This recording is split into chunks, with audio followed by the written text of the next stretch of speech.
Kalau yang tidak soleh ini berdoa lama, maka bagaimana? Perlu wasilah tawassul, bertawassul dengan Nabi atau dengan Nabi. Kata Wahabi, orang bertawassul, berwasilah yang sudah diperintahkan oleh Al-Quran syirik, kafir. Mengapa dikafirkan? Mereka pakai Al-Quran tapi salah faham. Kata Wahabi, kamu semua syirik semuanya. Mengapa? Karena kalian orang tarekat ini bertawassul, berwasilah.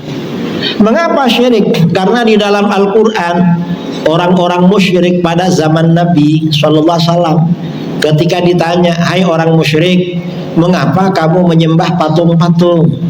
Mengapa kalian menyembah berhala-berhala? Orang musyrik beralasan, ma na'buduhum illa liyuqarribuna ilallahi zulfa.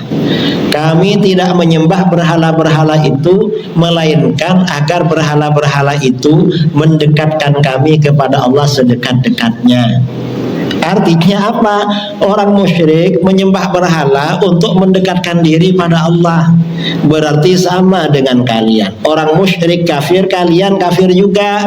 Karena kalian bertawassul dengan para nabi dan wali untuk mendekatkan diri kepada Allah. Ini kata Wahabi. Dan ini jelas salah Wahabi.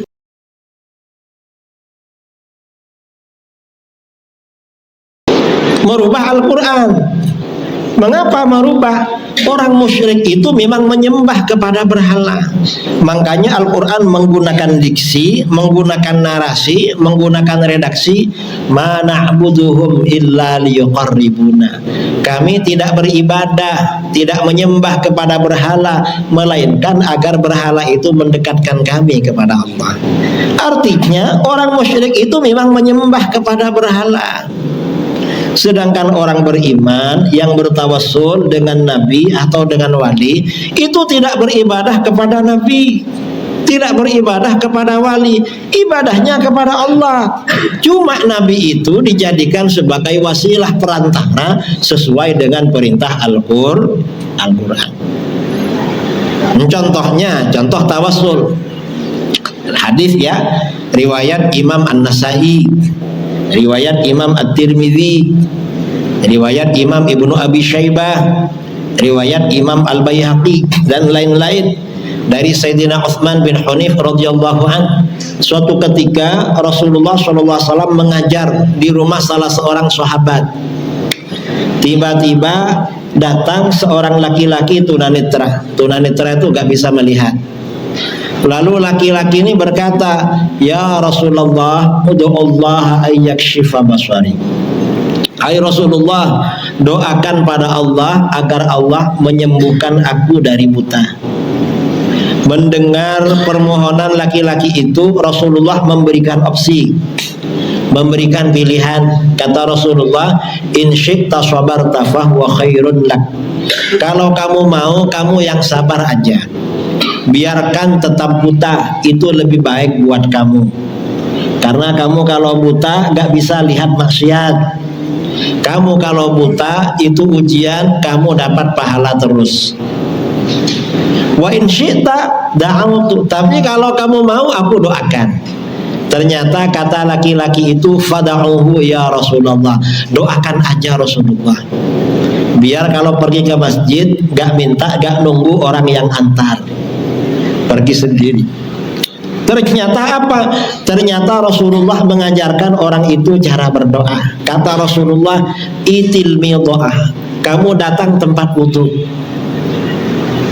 fa ahsinil wudu, lalu kamu kerjakan wudu dengan baik, wudu yang sempurna. Tsumma til masjid, lalu kamu pergi ke masjid. Fasolli rakaatain, lalu kamu sholat sunnah 2 rakaat sholat hajat. Selesai sholat hajat, summa qul, lalu kamu baca doa ini. Nah, tadi disuruh wudu, ini kan ibadah pada Allah. Sholat hajat ibadah pada Allah. Lalu suruh berdoa, doanya pada Allah juga. Apa doanya? Allahumma inni as'aluka, ya Allah, sesungguhnya aku memohon kepadamu. Wa atawajjahu ilaika, dan aku bertawassul kepadamu, berperantara. Berperantara dengan siapa? Binabiyyika Muhammadin. Berperantara dengan nabimu, Nabi Muhammad sallallahu alaihi wasallam. Nabiyyir rahmah, nabi pembawa rahmat. Lalu beristighatsah, minta tolong kepada Nabi, menyeru kepada Nabi. Ibadahnya kepada Allah, cuma perantaranya Nabi. Ya Muhammad, wahai Muhammad. Ya Nabi ya rahmah, wahai Nabi pembawa rahmat. Inni tawajjahtu bika ila Rabbi. Sesungguhnya aku bertawassul denganmu kepada Tuhanku.